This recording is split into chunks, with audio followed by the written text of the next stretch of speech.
নমস্কার, শুভ মধ্যাহ্ন। চলে এসেছি একটা ভিডিও নিয়ে।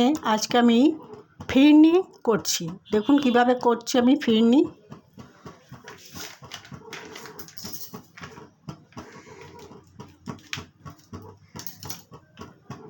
প্রথমে কড়াতে আমি 2 প্যাকেট দুধ ভালো করে জাল দিয়ে নিচ্ছি।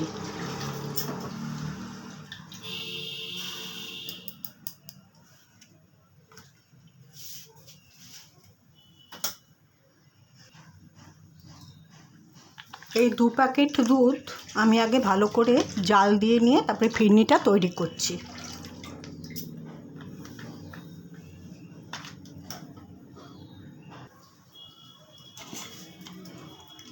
এবার আমি দেরাদুন রাইস ভিজিয়ে রেখেছিলাম, এই এক মুঠো সেটাকে মিক্সিতে পেস্ট করে নিয়েছি। এটাকে মেশাবো, তবে এটাকে একদম মিহি পেস্ট করবেন না, একটু দানা দানা যেন থাকে, ঠিক এই রকম একটু দানা দানা থাকবে, সুজি টাইপের। এবার এটাকে দিয়ে দিচ্ছি। দুধটা অনেকটা জাল হয়ে গেছে।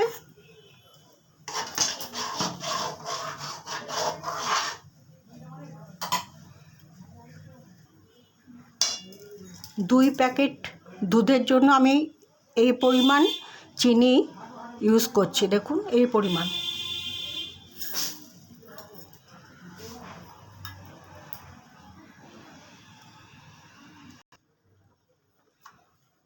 কিছু পরিমাণ আমন্ড এবং কাজু, এই ড্রাই ফ্রুট দুটো আমি ছোট ছোট করে কেটে নিয়েছি। এবার এটার মধ্যে মিশিয়ে দিচ্ছি। আপনারা এটাকে গার্নিশন হিসাবেও দিতে পারেন, আমি এর মধ্যে দিয়ে দিচ্ছি।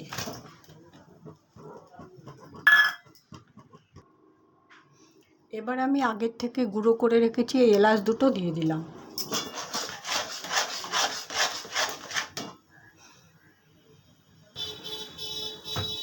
ফিরনি বানানো আমার হয়ে গেছে। দেখুন বাটিতে ঢেলে নিয়েছি। এবার ঠান্ডা হয়ে গেলে ফ্রিজে রেখে তারপরে সবাইকে দেব। তাহলে আমি আমার ভিডিওটা যেখানেই শেষ করছি। সবাই ভালোভাবে থাকবেন এবং দেখা হবে আগামী একটা ভিডিওতে। নমস্কার।